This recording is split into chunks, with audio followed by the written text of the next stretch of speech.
Sir एक चीज़ ये देखी जाती है कि जैसे कई लोग ये सोचते हैं कि जैसा सिस्टम चल रहा है चलने देते हैं, क्यों हम इसमें कुछ नया करें या कितना छेड़छाड़ करें। आपने सर प्रतापगढ़ में जो मादक पदार्थ तस्कर हैं उनके खिलाफ सर ताबड़तोड़ कार्रवाई की, ऑपरेशन ड्रग बस्टर भी चलाया। कई ऐसे माफिया जिन्होंने सपने में भी नहीं सोचा होगा कि उनकी प्रॉपर्टी सीज हो जाएगी। सर किस तरह से आपने ड्रग बस्टर चलाया? और एक किस्सा सर मैं जानना चाहूँगा, जैसा कि चर्चा में आपने बताया था कि आपको उसने इनवाइट किया एक होटल के अंदर डिनर पे, और बाद में फिर उसकी फ़ोटो जो है पुलिस के साथ आई, लेकिन वो फ़ोटो दूसरी तरीके से आई, वो आरोपी बना। तो सर वो क्या मामला था, वो भी जानना चाहूँगा।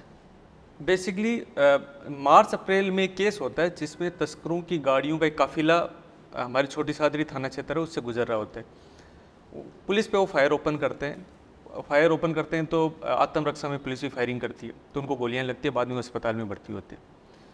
जिन लोगों ने ये किया उन्होंने पहले भी जोधपुर में पुलिस के ऊपर फायर कर चुके थे, जिसमें हमारा जवान जो है उसके पैर में गोली लगी और अभी तक वो शायद पूरी तरह ठीक नहीं हो पाए। वो एक बड़ा सिखाने वाला सबक था कि कब तक हम लोग इतनी ज़्यादा फायर फाइटिंग करते रहेंगे और इनके जो सरगना है उन पर कार्रवाई नहीं करेंगे। फ़ोन का जब उनका विश्लेषण किया गया तो पता चला कि एक बड़ा जो है तंत्र बनाया हुआ है, इतने सारे लोग हैं जो इनको सपोर्ट करते हैं। वो गाड़ियाँ थी वो चोरी की थी, तो कोई उनको चोरी की गाड़ियाँ देता है, कोई उनकी फंडिंग करता है, कोई उनको रहने के लिए संरक्षण देता है। तो हमने उस वक्त उनके फ़ोन में जितनी भी चीज़ें मिली उनको सबको एक साथ में सूचीबद्ध करना शुरू किया। लगभग हमने 5 केस अलग अलग बाड़मेर में, चित्तौड़गढ़ में और जालौर में केस दर्ज हुए। वहाँ भी बड़ी मात्रा में उनके साथियों से जो है मादक पदार्थ जब्त हुए।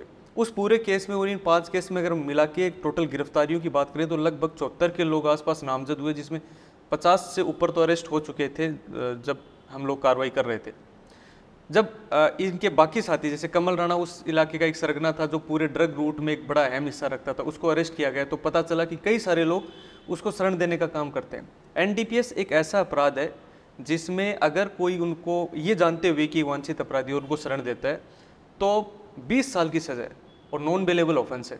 तो हमने इनको शरण देने वालों पे कार्रवाई करना शुरू किया, इनकी फंडिंग देने वालों पे कार्रवाई शुरू करना है। ऐसे लगभग 30 लोगों पे नामजद मुकदमा किया हमने और उन लोगों को अलग अलग स्टेट से उठा के अरेस्ट किया। और बेल पे हमने हर जगह अपनी टीम भेजना शुरू किया था कि इनकी बेल रिजेक्ट हो, ताकि हम इनका प्रॉपर जितना चैनल हो तोड़ें।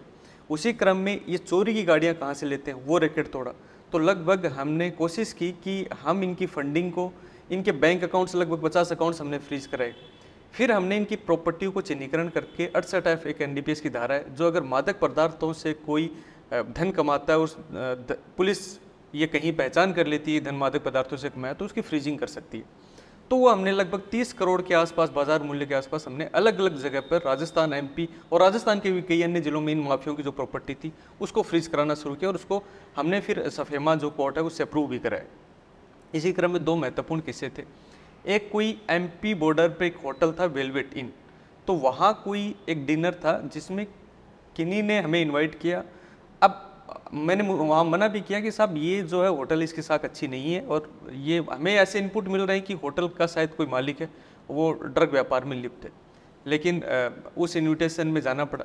हम लोग, मैं, कलेक्टर साहब, बाकी हम लोग गए वहाँ पर। बाद में उसके जो वेटर वगैरह थे वो आए कि साहब हमें आपके साथ फ़ोटो खिंचानी है। अच्छा, मुझे ध्यान नहीं था, मैं तो किसी को जानता नहीं था वहाँ पे। मैंने कहा यार आपके होटल के मालिक को बताना, उसके बारे में हमें बार बार इनपुट मिल रहे हैं, कहीं ऐसा नहीं हो जाए उसकी कभी हमारे साथ फ़ोटो खिंच जाए।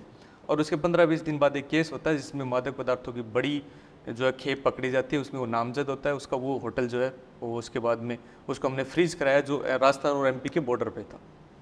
एक ऐसा ही अन्य था, एक जगदीश करके वहाँ का तस्कर था जिसपे पहले के भी कई केस थे। उस दौरान सीबीएन ने उसके यहाँ रेड की और बड़ी मात्रा में उसके यहाँ से मादक पदार्थों को जब्त किया गया। उसी क्रम में उससे हथियार भी जब्त हुआ, तो उसका एक मुकदमा हमारे यहाँ छोटी सादरी में जब्त हुआ। जब हम उसको बाद में प्रोडक्शन वारंट पे लेके आए, उसकी अंतरिम जमानत हुई कोर्ट से उसकी बेटी शादी में शामिल होने के लिए, तब उसने आवेदन किया हमारे यहाँ की गार्ड दी जाए, क्योंकि कोर्ट के ऑर्डर पे एक सोशल रिचुअल है जिसमें पुलिस को फ्री में गार्ड देनी पड़ती है। जो एनडीपीएस की धाराएं हैं उसमें पुलिस को सख्ती दी गई है कि हम अपनी पुलिस टीम लगा के किसी की भी मादक पदार्थों से कमाई हुई प्रॉपर्टी की जांच कर सकें। जो हमारी पुलिस गार्ड थी उसको इंस्ट्रक्ट किया गया कि आप इनके जितने भी रिश्तेदार आए उनसे बात करें, शादी में पूछे इसकी प्रॉपर्टी कहाँ है। तो उस गार्ड ने वहाँ पे सबसे बात की, और वो कुछ लोग जो है वो बता भी देते हैं समाज वाले, रिश्तेदार वाले, साहब यहाँ यहाँ प्रॉपर्टी यहाँ है, इन्वेस्ट कर रखा है। उसके बाद भी उसको वापस जेल दाखिला करा के उस शादी के बाद में हमने उसकी प्रॉपर्टी फ्रीज करा दी।